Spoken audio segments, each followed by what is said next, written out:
அதாவது கே.சி. வேணுகோபால அந்த கட்சிக்குள்ள ஒரு ட்ரபிள் ஷூட்டர்னுவாங்க. பிரச்சனைகள் வரும்போது அந்த பிரச்சனைகளுக்கு தீர்வு காணுவதற்காக அனுப்பி வைக்கப்படக்கூடிய ஆள். அதுல தேர்தல் ஆணையத்துக்கு ஆதரவாக பல நேரங்கள்ல நிலைப்பாடு எடுக்கக்கூடிய ஆள் இந்த பிரவீன் சக்கரவர்த்தி. அப்பவே நான் சந்தேகப்பட்டேன். இவர் தாவேகா தலைவர்னு சொல்லி விஜயை போய் பார்த்தாரு, பேசினாரு, அதுக்கு ஒரு அறிக்கையை விட்டாரு. அவர் நிச்சயமாக அங்க போய் சேர்ந்துருவார். நான் அவருக்கு எப்படியாவது ஒரு பதவி வேணும். தாவேகாவுக்கும் இந்த மாதிரி ஆட்கள் தேவைப்படுறாங்க. தாவேகா கூட்டணி காங்கிரஸோட வந்தாச்சுன்னு சொன்னா காங்கிரஸ்ல இருக்கக்கூடிய நிறைய பேர் தாவேகாவில போய் சேர்ந்துருவாங்களே கூட தவிர தாவேகாவில இருந்து யாரும் காங்கிரஸ்ல சேர போறது. அப்புறம் எப்படி இந்த காங்கிரஸினுடைய பலம் அதிகரிக்கும்? விஜய்க்கு பின்னால போறவங்க அது ஒரு அரசியல் தெரிஞ்சிட்டு போகக்கூடிய கூட்டம் இல்ல. கரூர்ல எத்தனை பேர் எடுத்தாங்க? 21 23. இப்ப சேலத்துல ஒரு சின்ன கூட்டம், அந்த கூட்டத்துக்கு போன போதும் ஒரு ஆள் இறப்பு. அப்படி இருக்கும்போது தேர்தல் ஆணையமே தேர்தல் பிரச்சாரத்துக்கு போது எப்படித்தான் நீ கூட்டத்தை நடத்தணும்னு அவங்க கண்டிஷன் போட்டுறாங்க. அதை மீறி நீங்க கூட்டம் நடத்த முடியாது. காங்கிரஸ் தலைமை இதுல முதல்லயே கொஞ்சம் ஆணித்தரமான முடிவெடுத்து பதில சொல்லி முடிச்சிருக்காங்க. அதுக்கு பதிலாக ஆளாளுக்கு பேசிட்டு இருக்கிறாங்க, கூட்டம் போடுறாங்க, தீர்மானம் போடுறாங்க. செல்வ பெருந்தகை அதெல்லாம் கிடையாது, அது தப்பு, மாணிக்கம் தாக்கூர் இப்படி பேசக்கூடாது, பிரவீன் சக்கரவர்த்தி இப்படி பேசுறதுக்கு யார் அனுமதி கொடுத்தாங்கன்னு கேட்கிறாரு. ஆனா எந்த நடவடிக்கையும் எடுக்கல. கிளியரா ராகுல் காந்தி அவர்கள் சொல்லியிருக்கிறார், மல்லிகார்ஜுன கார்கே அவர்கள் சொல்லியிருக்கிறார், வேணுகோபால் அவர்கள் சொல்லியிருக்கார். இப்போ ராகுல்ஜியை விட மல்லிகார்ஜுன கார்கேயை விட யாராவது பெரியவங்க இருக்கிறாங்களான்னு எனக்கு தெரியல. நான் அகில இந்திய காங்கிரஸ் கமிட்டியுடைய வழிகாட்டுதலை மதிப்பவன். அகில இந்திய காங்கிரஸ் கமிட்டி என்ன சொல்லுதோ அது அந்த வழிகாட்டுதலில் இங்கே அரசியல் பயணத்தை தொடர்ந்துட்டு இருக்கும். அதுக்கு மேலே யாருன்னா பெரியவங்க இருக்காங்கன்னா எனக்கு தெரியல. நம்பர் 1. நம்பர் 2, 5 நபர் கமிட்டி திரு கிரீஷ் சோடங்கர் தலைமையில் நியமித்திருக்கிறார்கள். அந்த கமிட்டி பேச்சுவார்த்தை நடந்து கொண்டு இருக்கிறது.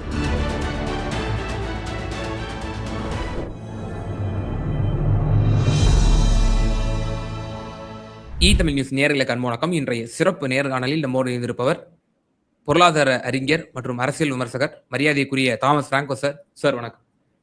வணக்கம். திமுக காங்கிரஸ் கூட்டணியிடையே தொடர்ந்து சலசலப்பு, பெரும் சர்ச்சையை விடுத்திருக்கிறது. இன்றைய தினம் காங்கிரஸ் கட்சியினுடைய தேசிய பொதுச் செயலாளர் திரு கே.சி. வேணுகோபால் அவர்கள் தமிழகம் வருகை தந்திருக்கிறார். தற்போது காங்கிரஸ் கட்சியினுடைய மாவட்ட தலைவர்களோடு அவர் ஆலோசனையில் ஈடுபட்டு கொண்டிருக்கிறார் என்பதை பார்க்கிறோம். இந்த ஆலோசனை கூட்டம் என்பது பல முறை ஒத்திவைக்கப்பட்டது என்பதும் குறிப்பிடத்தக்கது. இப்போதுதான் அந்த ஆலோசனை கூட்டம் நடந்திருக்கிறது. மாணிக்கம் தாக்கூர் போன்றவர்கள்லாம் தொடர்ந்து சர்ச்சைக்குரிய கருத்துக்கள் வைத்துக் கொண்டே இருந்தார்கள். மதுரையில தனியா ஒரு மீட்டிங்கை போட்டு கடுமையான தங்களுடைய கருத்துக்களை தெரிவிச்சிருந்தாங்க. திமுகவுக்கு எதிரான கருத்துக்களை செல்வ பெருந்தகை அவர்களும் மறுப்பு தெரிவித்தார். நேற்றைய தினம் பெங்களூருக்கு சென்று தேசிய தலைவர் மல்லிகார்ஜுன கார்கேவையும் சந்தித்து ஆலோசனையில் ஈடுபட்டிருந்தார் என்பது குறிப்பிடத்தக்க விஷயம். இந்த கூட்டணி என்ன நிலையில் இருந்து கொண்டிருக்கிறது? பெர்செப்ஷன் வைஸா டிஎம்கே காங்கிரஸ் கூட்டணி ஒரு வீக்கன் ஆயிடுச்சு, ஒரு பொருந்தா கூட்டணி அப்படிங்கிற மாதிரியான தோற்றம் மக்கள் மத்தியில போய் சேராதா? என்ன நிலையில இருக்கு நீங்க பாக்குறீங்க? அதாவது கே.சி. வேணுகோபால அந்த கட்சிக்குள்ள ஒரு ட்ரபிள் ஷூட்டர்னுவாங்க. பிரச்சனைகள் வரும்போது அந்த பிரச்சனைகளுக்கு தீர்வு காணுவதற்காக அனுப்பி வைக்கப்படக்கூடிய ஆள். அவர் அகில இந்திய பொதுச் செயலாளர். அவரை பொறுத்தவரையில ஏற்கனவே சொல்லியிருக்கிறாரு, திமுக கூட்டணி இருப்பதுதான் நமக்கு நல்லது, கூட்டணி அதிகாரத்தில் பங்கீடா இல்லையா, எத்தனை சீட்டு, இதெல்லாம் நாங்க பாத்துக்கிறோம், நீங்க போய் அடிமட்டத்துல வேலை செய்யுங்கன்றது சொன்னார். இங்க 2 பேர் குறிப்பாக துடிச்சுக்கிட்டே இருக்கிறாங்க. பிரவீன் சக்கரவர்த்தி ஒண்ணு, மாணிக்கம் தாக்கூர் ஒண்ணு. 2 பேர் அவங்களுக்குன்னு அடிப்பட்டத்துல ஒரு பெரிய தொண்டப்பட்ட கூட்டமோ செல்வாக்கோ கிடையாது. பிரவீன் சக்கரவர்த்தி போன தடவை சீட்டு கேட்டாரு, மயிலாடுதுறையில கொடுக்கல. இப்ப வர்த்தக அணிக்கு பொறுப்பு கொடுத்திருக்காங்க, அதுல இருக்கிறார். இன்றைக்கு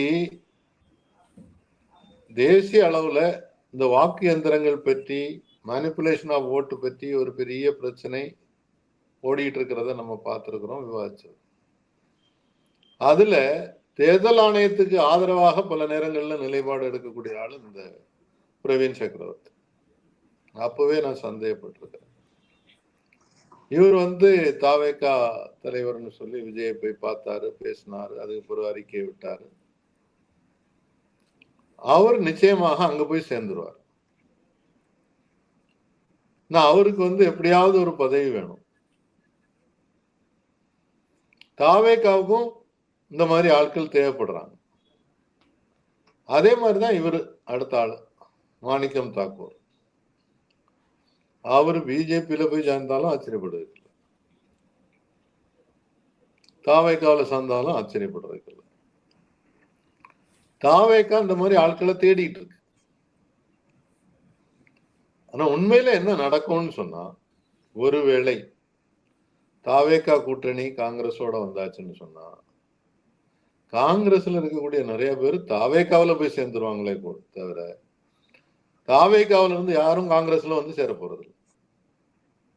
அப்புறம் எப்படி இந்த காங்கிரஸினுடைய பலம் அதிகரிக்கும்? ஆட்சியில் பங்குன்னு சொல்றாங்கன்றாங்க. ஆட்சிக்கு வந்தாதானே பங்கு. வர்றதுக்கு நிச்சயமாக சாத்தியக்கூறுகள் இல்லை தமிழ்நாட்டில். அப்படி இருக்கும்போது போகாத ஊருக்கு வழிகாட்டுறது தான் இந்த ஆட்சியில் பங்கு. அது எவ்வளவு வேணாலும் நீங்க ஆஃபர் பண்ணலாம்.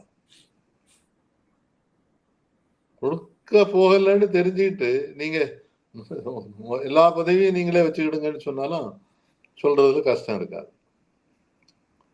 நான் காங்கிரஸை எப்படி பாக்குறேன்னு சொன்னா, தமிழ்நாட்டுல இன்னைக்கு காங்கிரஸுக்கு நிறைய தலைவர்கள் இருக்காங்க, தொண்டர்கள் இல்லை. இப்போ இந்த மகாத்மா காந்தி ஊரக வேலைவாய்ப்பு திட்டத்துக்கு எதிராக இந்தியா முழுவதும் போராட்டம் அனௌன்ஸ் பண்ணாங்க. நீங்க தமிழ்நாட்டில் தானே இருக்கிறீங்க. எவ்வளவு வலுவான போராட்டத்தை காங்கிரஸ் தமிழ்நாட்டில் நடத்துச்சு. அந்த விபிஜி ராம்ஜிக்கு எதிராக அந்த போராட்டம் பெரிதாக கவனம் பெறல. ஆமா, அது காங்கிரசினுடைய ஒரு வேலை நிறுத்த போராட்டம். அதே நேரத்துல முற்போக்கு ஜனநாயக கூட்டணி சார்பாக 12ஆம் தேதி பந்துன்னு சொன்னதுல, ஸ்ட்ரைக்குன்னு சொன்னதுல எல்லா கட்சிகளும் சேர்ந்து பங்கேற்றதுனால அது ஒரு பெரிய வலுவான போராட்டமாக இருந்தது. இப்ப இவங்களால ஒரு மாவட்டத்துல 10,000 பேரை திரட்டி ஒரு ஊர்வலம் நடத்த முடியாது, கண்டன கூட்டம் நடத்த முடியாது. ஆனா எங்களுக்கு கூடுதலான எம்எல்ஏ கொடு, எம்பி கொடுன்னு கேட்கறதுல என்ன நியாயம் இருக்கு? ஏற்கனவே தனியாக போட்டி போட்ட போது அவங்க வாங்கின வாக்கு சதவீதம் 4% கூட கிடையாது. கன்னியாகுமரி மாவட்டத்தை தவிர மீது எல்லா தொகுதிகள்லையும் டெபாசிட் இழந்தாங்க. அதுக்கு பிறகு இவங்க போய் இந்த மாதிரி கத்திக்கிட்டே இருக்கிறது வந்து தேவையில்லாதது. என்னை பொறுத்தவரையில என்னுடைய புரிதல் வந்து, திராவிட முன்னேற்ற கழகத்துக்கு கோபம் இருந்தாலும் பொறுமையோட இருக்காங்க. இந்த நேரத்துல ஒரு இந்தியா கூட்டணியே உடைக்கிற மாதிரி இது ஆயிரும், அது வரக்கூடாது அப்படின்றதுல தெளிவாக இருக்காங்க. பாரதிய ஜனதா கட்சியை தோற்கடிப்பதற்காக யாரெல்லாம் நம்ம கூட நிற்பாங்களோ அவங்களெல்லாம் கூட வைக்கணும் அப்படின்றதுல உறுதியா இருக்காங்க. அதனால கே.சி. வேணுகோபால் வந்துட்டு போகும்போது இந்த பிரச்சனைக்கு ஒரு தீர்வு காணப்படும், கூட்டணி தொடரும்ன்றதுதான் எனக்கு இன்னைக்கு இருக்கக்கூடிய அசஸ்மெண்ட். சார், இப்போ இன்னொரு கணக்கு சொல்லப்படுது. ஒருவேளை விஜய் மற்றும் ராகுல் காந்தி ஆகியோர் வந்து இருவரும் தமிழகத்தில் பிரச்சாரம் செஞ்சாங்கன்னா அதனுடைய இந்த இம்பாக்டே வேற மாதிரி இருக்கும். ஒரு மிகப்பெரிய ஸ்பாய்லரா இருப்பாங்க அந்த கூட்டணியை, டிவிகே காங்கிரஸ் அப்படின்ற ஒரு விஷயத்த சொல்றாங்களே. அப்படி ஒருவேளை அமைந்தால் ஒரு மிகப்பெரிய ஒரு தாக்கத்தை ஏற்படுத்த முடியுமா? இப்ப காங்கிரஸ் தொடர்ந்து ஒரு இரு திராவிட கட்சிகளுடைய ஒரு பாராசைட்ன்ற ஒரு விமர்சனம் தான் முன்வைக்கிறாங்க.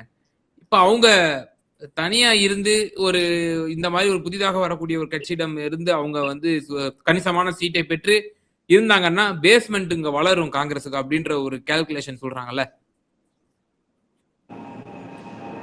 அதாவது ராகுலும் விஜயும் சேர்ந்து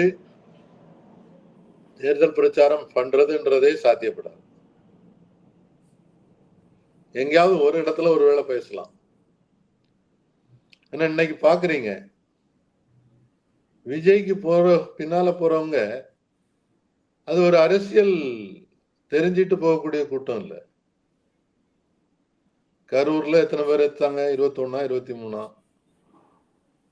இப்ப சேலத்துல ஒரு சின்ன கூட்டம், அந்த கூட்டத்துக்கு போன போதும் ஒரு ஆள் இறப்பு. அப்படி இருக்கும்போது தேர்தல் ஆணையமே தேர்தல் பிரச்சாரத்துக்கும் போது எப்படித்தான் நீ கூட்டத்தை நடத்தணும்னு அவங்க கண்டிஷன் போட்டுறாங்க.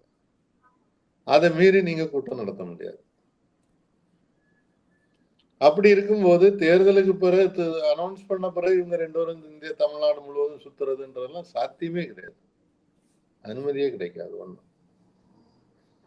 2வது, நீங்க பீகார் தேர்தலை ரொம்ப கூர்மையாக கவனித்த ஆள்ல ஒண்ணு. பீகார்ல ஓட் சோரி யாத்திரான்னு யாத்திரை நடத்தி ராகுல் போகும்போது எவ்வளவு பெருங்கூட்டங்கள் திரண்டது. லட்சக்கணக்கான மக்கள் பின்னால வந்தாங்க. ஆனா எலெக்ஷன்ல என்ன ஆச்சு? காங்கிரஸுக்கு எத்தனை சீட்டு கிடைச்சு? அதுதான் யதார்த்தம். நீங்க ஒரு தலைவருடைய முகத்தை வச்சு மட்டும் ஓட்டு வாங்கி ஜெயிக்க முடியாது.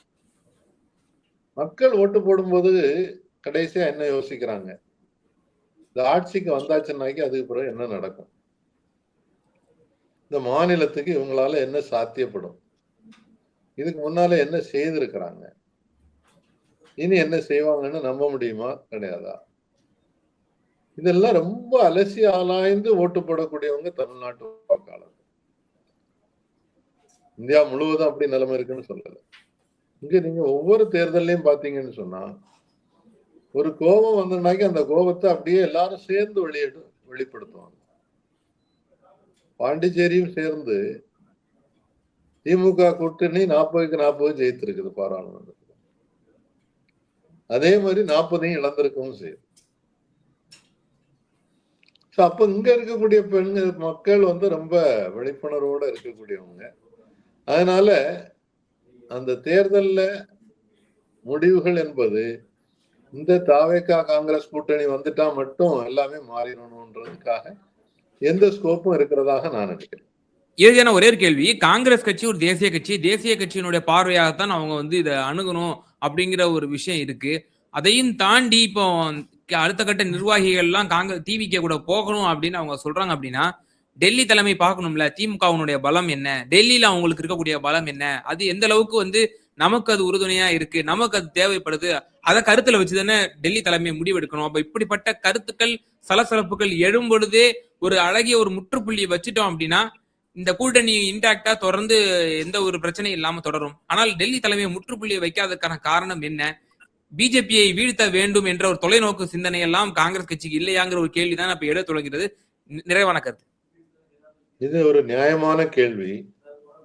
காங்கிரஸ் தலைமை இதுல முதல்லயே கொஞ்சம் ஆணித்தரமான முடிவு எடுத்து பதில சொல்லி முடிச்சிருக்கணும். அதுக்கு பதிலாக ஆளாளுக்கு பேசிட்டு இருக்கிறாங்க, கூட்டம் போடுறாங்க, தீர்மானம் போடுறாங்க. செல்வ பெருந்தகை அதெல்லாம் கிடையாது, அது தப்பு, மாணிக்கம் தாக்கூர் இப்படி பேசக்கூடாது, பிரவீன் சக்கரவர்த்தி இப்படி பேசுறதுக்கு யார் அனுமதி கொடுத்தாங்கன்னு எல்லாம் கேட்கிறாரு. ஆனா எந்த நடவடிக்கையும் எடுக்கல. குறைந்தபட்சம் கட்சியில இருந்து ஏதாவது ஒரு சிறு நடவடிக்கை எடுத்தாதான் அது அவங்களுக்கும் ஒரு பாடமாக போகும். அடுத்து மற்றவங்க அதே மாதிரி பேசாம இருப்பாங்க. காங்கிரஸ் இதுல தவறி கொண்டிருக்கிறது. பல விஷயங்கள்ல இந்த மாதிரி அவங்க கொஞ்சம் ரொம்ப ஸ்லோவா இருக்காங்க.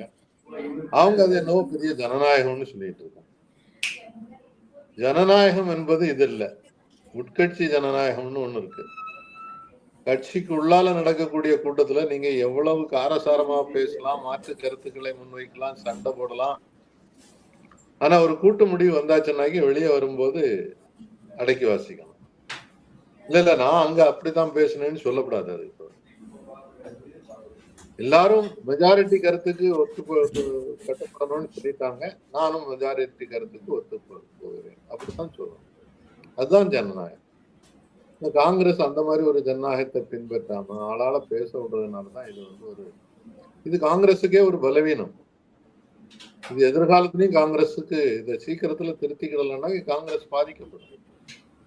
அப்படித்தானே மகாராஷ்டிரா உள்ளாட்சி தேர்தல்ல அங்க உள்ள லோக்கல் லீடர்ஸ் சொன்னாங்கன்னு சொல்லி தனியா போட்டி போடணும்னாங்க. இப்ப என்னாச்சு? எல்லாம் மொத்தமா உங்களுக்கு ஒரு இடத்துலயும் வெற்றி கிடைக்கல. அதே மாதிரி பீகார்ல கூடுதல் சீட்டு வேணும்னு சண்டை போட்டாங்க, கொஞ்சம் கூட்டி கொடுத்தாங்க. இன்னும் ரிசல்ட்ல வரும்போது ஒன்றும் இல்லை. ஏற்கனவே ஓட் ஃபார் டெமோக்ராசின்னா குரூப் நல்ல நிபுணர்களை கொண்டவர்கள் 2024 தேர்தலில் எப்படி மோசடிகள் வாக்கு எண்ணிக்கை வித்தியாசத்துல வந்திருக்குதுன்றத புள்ளி விவரங்கள் எடுத்து ரிப்போர்ட்டா கொடுத்திருக்காங்க. அதை வச்சு இதுக்குள்ள காங்கிரஸ் சண்டை போட்டிருந்ததுன்னு சொன்னா ஒன்றிய அரசுக்கு ஒரு பெரிய ஆட்டம் கண்டு. இப்போ நேற்று முன்தினம் பாத்தீங்கன்னு சொன்னா ஆந்திராவில் நடந்த தேர்தலில் என்ன மோசடிகள் எப்படி நடந்ததுன்றத டாக்டர் பரத்லா பிரபாகர் இல்ல கௌதம் பாட்டியா வந்து ஒரு பெரிய ஆர்டிகிள், அருமையான ஆர்டிகிள் பத்திரிகை. அதெல்லாம் பார்த்து பயன்படுத்துறதுக்கு காங்கிரஸ் தயாராக இல்லை, அதுக்கு அடிமட்ட தொண்டர்கள் தயாராக இருக்கு. இங்க தமிழ்நாட்டுல சசிகாந்த் செந்தில் மட்டும் நிறைய பயிற்சி நடத்திட்டு இருக்கிறார். இளைஞர்களுக்கு பயிற்சி, அவர்களுடைய அடிப்படை தொண்டர்களுக்கு பயிற்சி, அது மாநில அளவுலயும் நடத்துறாரு, இந்திய அளவுல நடத்துறாரு. ஆனா மற்றவங்க எல்லாம் அதை பத்தி கவலைப்படாம தன்னை பற்றி மட்டும் சிந்திச்சுட்டு இருக்காங்க. தனக்கு என்ன பதவி, அது வந்து அவங்க கட்சியை வளர்வதற்கு பிரயோஜனமா இருக்காங்க. நிச்சயமா சார், சமகால அரசியல் சூழ்நிலை குறித்தும் ரொம்ப தெளிவா உங்களுடைய கருத்துக்களை வந்து இங்க நேயர்களுக்கு பகிர்ந்தீங்க. ரொம்ப நன்றி சார். நன்றி, வணக்கம்.